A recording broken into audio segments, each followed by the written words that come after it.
O André de Botton, que era o dono, o maior acionista da Mesbla, foi uma pessoa importante na minha carreira, bastante. Ele era o dono da empresa, o maior acionista, e era um cara muito visionário. Ele estava sempre olhando para frente, mesmo no varejo. Então, coisas que eu fiz naquela época, que eu depois encontrei pessoas fazendo como grande novidade, anos depois, de marcas próprias. Os supermercados entraram em marcas próprias muito depois. A Mesbla desenvolveu marcas próprias para cada um dos segmentos. Então, na época era o André de Botton e o Luiz Antônio Seco, que também tocavam, estavam muito à frente de todos os outros do varejo, isso dito por concorrentes do varejo. Então ele foi uma pessoa que me inspirou muito, me deu todas as oportunidades, assim, eu viajava muito, assim, tinha uma feira na Austrália, eu fui, Estados Unidos toda vez, Bloomingdale's, Macy's, consultor novo que vai falar do assunto Y, a gente ia lá.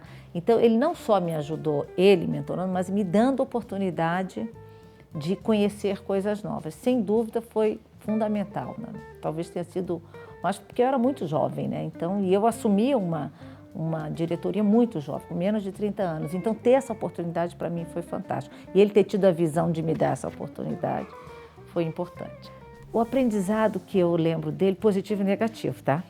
O positivo era aquela coisa de sempre querer fazer melhor, de sempre querer fazer diferente, não importa o que o concorrente está fazendo, no bom sentido, assim, faça diferente, faça melhor, esse é um aprendizado. O aprendizado ruim, que era o que a gente reclamava, e eu acho que foi um dos problemas que a Mesbla teve, é que ele não tinha paciência, como bom empreendedor, não tinha paciência de implementar as coisas. Então, às vezes, uma ideia atropelava a outra.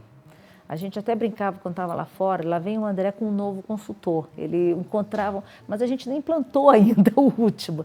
Então, eu acho que ele, por um lado, teve essa coisa de futuro, de inovação, de querer fazer um varejo diferente, num setor extremamente antiquado, né? Eu acho que se por um lado ele teve essa visão de futuro, de inovação, de querer fazer um varejo diferente, etc., por outro, ele não teve a paciência de ver as coisas sendo implementadas.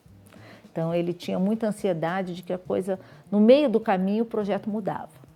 E eu acho que não pode, né? Um executivo não pode. Eu aprendi isso com ele também, porque se aprende dos dois lados, né? Eu acho que o fazer diferente, o ser excelente, o questionar, foi uma coisa muito interessante. Marluce, na época, era diretora de recursos humanos do grupo.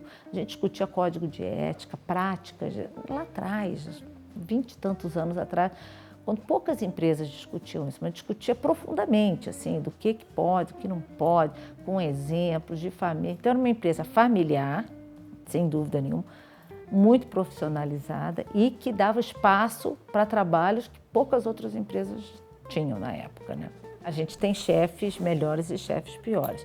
Com cada chefe, de fato, eu aprendi alguma coisa muito interessante, porque tinha chefes, no caso o Raul foi meu chefe, enfim, mas eu passei a ter vários chefes em cada função que eu tinha, que também foi um aprendizado, porque quando você começa a carreira, você é muito assim, entre aspas, obediente, você quer saber quem é seu chefe, na época também era, então você tem aquela disciplina do chefe.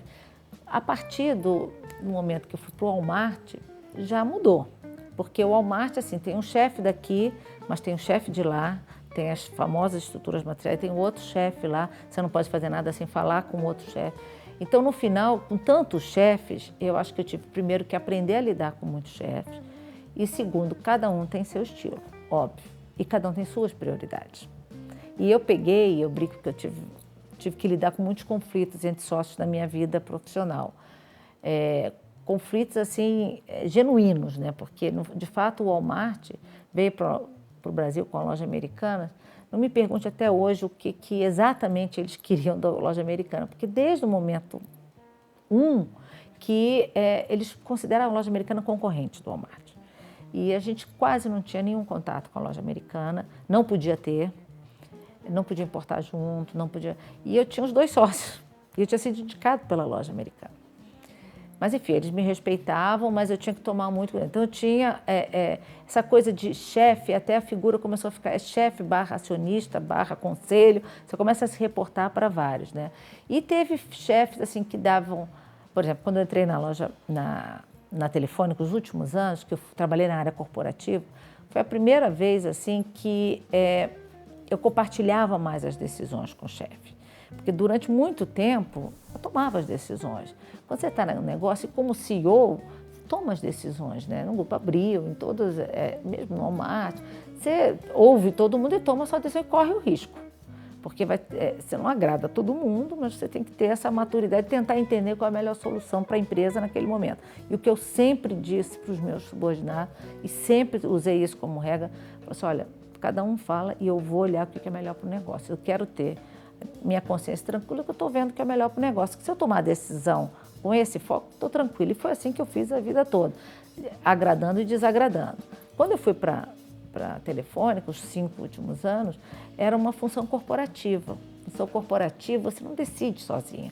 E na Telefônica, você não decide sozinha. Então, você tem que...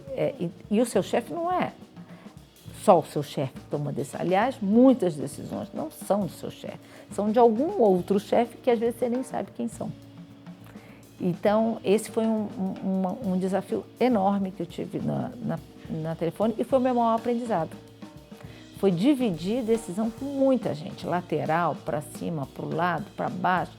E eu acho que as empresas estão cada vez mais caminhando nesse sentido.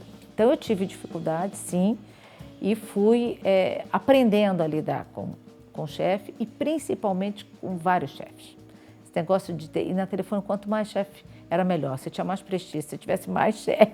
E cada tema era uma pessoa que decidia. Muito interessante.